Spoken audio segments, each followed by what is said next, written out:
Hello YouTubers, the Big Daddy D is back again, and I'm here in another pound shop for another PoundLand special, because we got some good responses to my last one, where I took a look at some cheap knockoff PoundLand toys. Well, I'm here again to look at even more tat to point at and laugh. So, let's roll the footage and see what we found this time. Remember those Iron Storm action figures from my first video? You know, the ones that were a cross between Power Rangers and Iron Man with a rather large dong? Well, here they are again, but with a different coat of paint. Those cheeky, cheapo toy manufacturers have just painted them green and white and re-released them as Alien Power. Although, funnily enough, they still look like Power Rangers as well. Same sword, same pegging hand to hold the sword, and the same massive schlong. You're not fooling us, Alien Power. Next up, we've got J.I. Force, an obvious rip-off of G.I. Joe, complete with lookalikes of Storm Shadow and Snake Eyes on the packaging.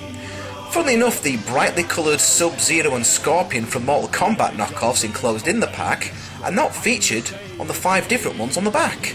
Collect them all? Do you mind if I don't? Let's visit some of our old friends from the previous video. Do you remember Darth Vader, Star Knight? Well, how about Darth Vader, Alien Terminator? I'm not too sure if this means that he's a Terminator who happens to be an alien, or someone who just exterminates aliens. Well, whatever, we still have the sight here of Darth Vader with bright red nipples. And if that wasn't enough, he even has a glowing sword. No, not a lightsaber, but a glow sword. And if that wasn't enough, not only do you get a black Darth Vader, but you also get a white one. That's right, folks, an albino Darth Vader, complete with bright red nipples. Just what every kid wants on their Christmas list. And it makes noises. Shall we listen to them?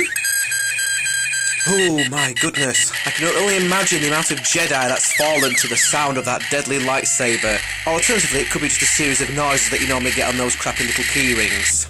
Now, unfortunately, the white Darth Vader that I played for you was the only one that actually worked in the shops. Otherwise, I would have set them all off and annoyed everyone.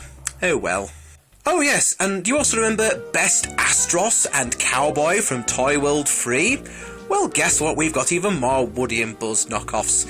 First of all, we've got these two here, which just look like Woody and Buzz have been in some sort of freak accident. Especially Buzz, as he's missing a head. Well, okay, his head isn't missing, but his head clearly has popped off the figure.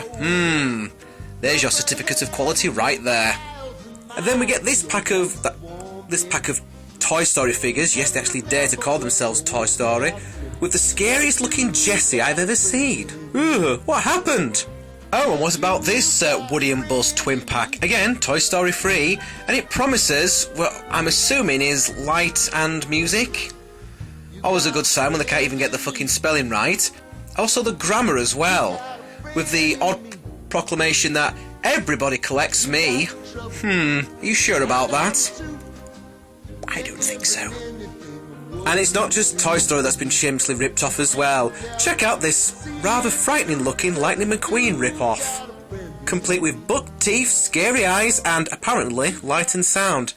After my last video review of cheapo PoundLand toys, I had a number of suggestions from fellow YouTubers asking me to take a look at some girls' toys. So, here we go with Fairy Tale Pony, an obvious rip-off of the My Little Pony toys. And you know what? These were actually very good. They look just like the original My Little Pony toys. In fact, I actually think these ones are a little bit bigger. You also get the mirror and comb so you can brush the pony's hair, and they even have the same love heart tattoos on the arse that the original My Little Ponies had. So, these aren't too bad if you're rushing off to a little girl's birthday party and haven't gotten her a toy yet. And you can even get these little versions as well for some pocket-sized pony-related fun. Hurrah! In fact, I can't really poke fun at this toy at all, apart from the packaging that features a little girl who appears to be coked out of her fucking mind. Lucy in the sky with diamonds, indeed. She's not even looking at the pony, she's staring at a fairy, which is most likely going to be an hallucination. And finally, let's take a look at some wrestling figures with Wrestle Fury. That appears to be written in the same style as WrestleMania now, doesn't it? And if one reference to the WWE wasn't enough, these figures are even referred to as the Final SmackDown Challenge. Oh, so there's been a few then, has there? Our first wrestler appears to be a rather jolly chap with an eye patch and beard combo. Is he meant to be a pirate? If so, why does he come with a stepladder then? The paintwork here is bloody awful. They couldn't even be bothered to finish painting his hair properly. This would turn out to be a continuing theme with the rest of the wrestlers in this particular series, along with rather long arms that appear to have been taken from another action figure altogether. Then, we get this chap who appears to be a copy of the real-life wrestler Sting, who has black and white face paint. Although, funnily enough, with the way they've painted his face, and with the black sparkly jacket and all, he looks more like Paul Stanley from Kiss. But Paul isn't here to sing for you. Oh no, that's not a microphone he has in his pack, it's a club with some spikes in it. And if that wasn't enough, he also comes with a chainsaw as well.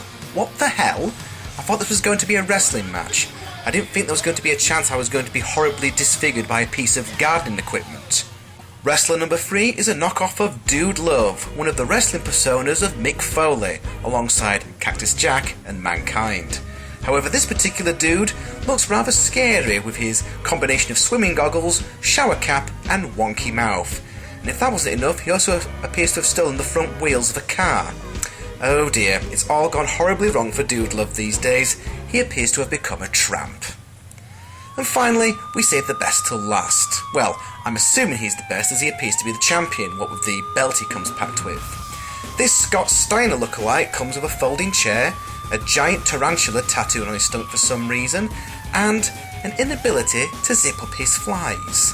Yes, the paintwork here has gotten so lazy that even his trousers haven't been finished, and scarily enough, the flesh-coloured paint that's left remaining is on his crotch.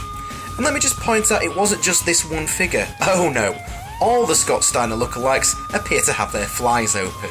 Well, no wonder he's the champion then, because nobody else wants to get in the fucking ring with him. Having said that, these Wrestle Fury figures are a lot better than these other wrestling figures I saw in Pound World a few months ago. Yes, Pound World, so even PoundLand's getting ripped off. These figures in Pound World were known as Wrestle King, and unfortunately they were all sold out before I could get any pictures of them, so you'll have to make do with these ones I found on Google. The Wrestle King figures are made of very cheap plastic. They appear to have little light bulbs in their chest that lit up for some reason. I guess they must have been left over from some Iron Man knockoffs. And even more bizarrely came with an animal of some sort. Okay, so one came with a green snake, kind of like legendary wrestler Jake the Snake Roberts, and one came with a spider, which is kind of like what current TNA women's wrestler Tara does. But what about these ones that came with a Komodo dragon, a giant tree frog, and a giant centipede? What the hell is this? Is this Pokemon when it's all gone underground and seedy, where giant sweaty men in their pants force insects and reptiles to fight each other?